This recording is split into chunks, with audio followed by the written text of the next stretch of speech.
Terima kasih atas kesempatan yang diberikan kepada saya. Perkenalkan, nama saya Ermawati, NPM 1940401131.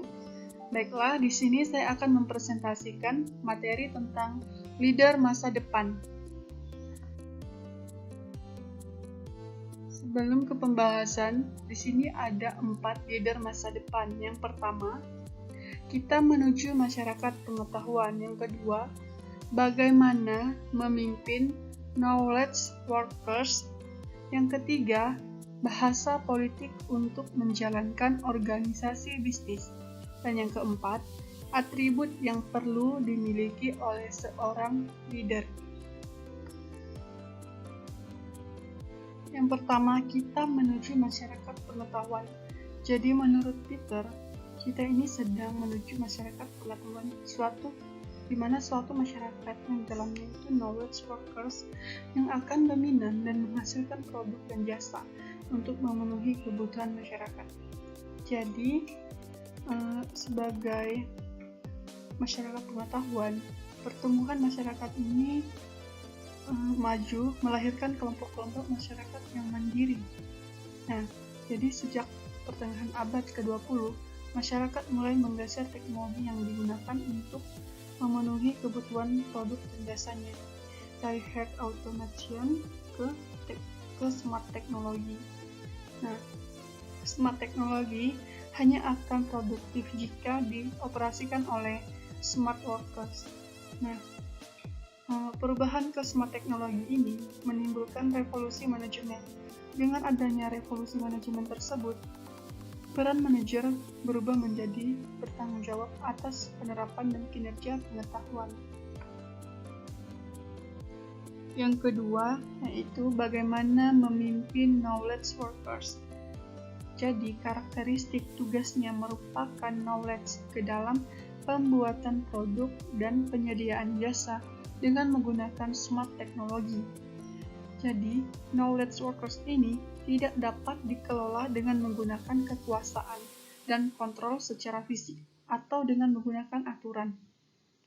Adapun alat pengelolaan knowledge workers yang digunakan manajemen adalah misi, visi, dan core value. Nah, adapun yang pertama yaitu misi. Misi ini menggambarkan the chosen track yang dipilih oleh organisasi untuk menuju masa depan. Sedangkan visi ini menggambarkan kondisi yang ingin dicapai oleh organisasi masa depan. Dan core value sendiri adalah sikap, karakteristik, sifat yang dijunjung tinggi oleh organisasi dalam perjalanan untuk mewujudkan misinya.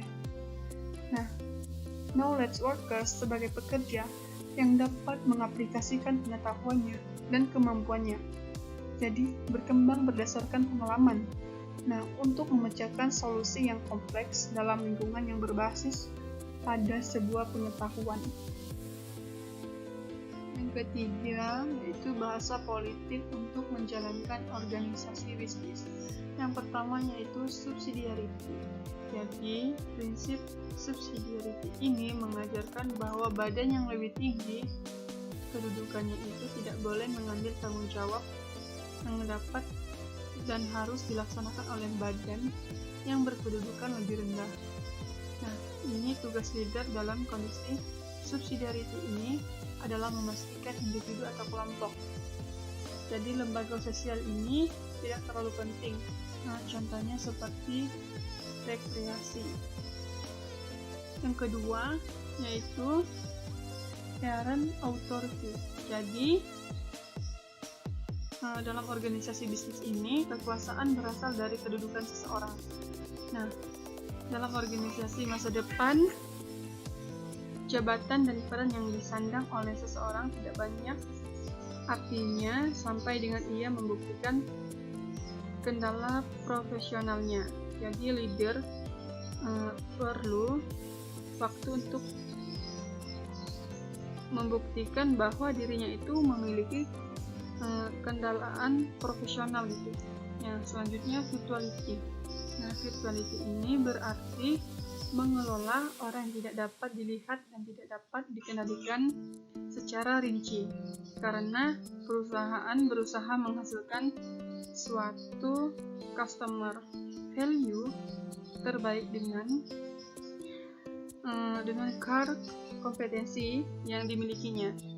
Nah, itu simulasi seperti dunia nyata.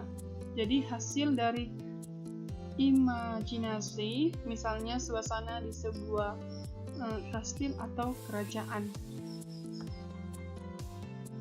Yang keempat, atribut yang perlu dimiliki oleh seorang leader.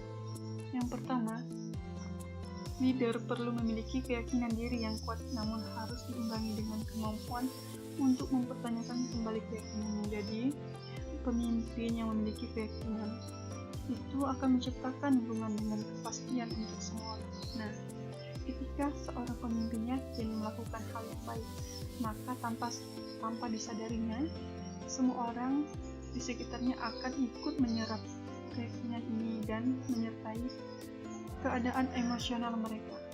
Nah, selanjutnya yaitu yang kedua, leader perlu memiliki kegairahan terhadap pekerjaannya, namun diimbangi dengan kesadaran terhadap dunia lain. Jadi, gairah dalam bekerja seorang leader itu sangat kuat untuk mencapai suatu tujuan. Nah, yang ketiga yaitu leader perlu mencintai orang, namun harus diimbangi dengan keberanian untuk berjalan dalam kesendirian. Jadi, leader itu seorang pemimpin yang harus tegas dalam mencapai tujuan dan memimpin organisasi untuk mencapai suatu tujuan seperti itu. Demikian presentasi yang dapat saya jelaskan.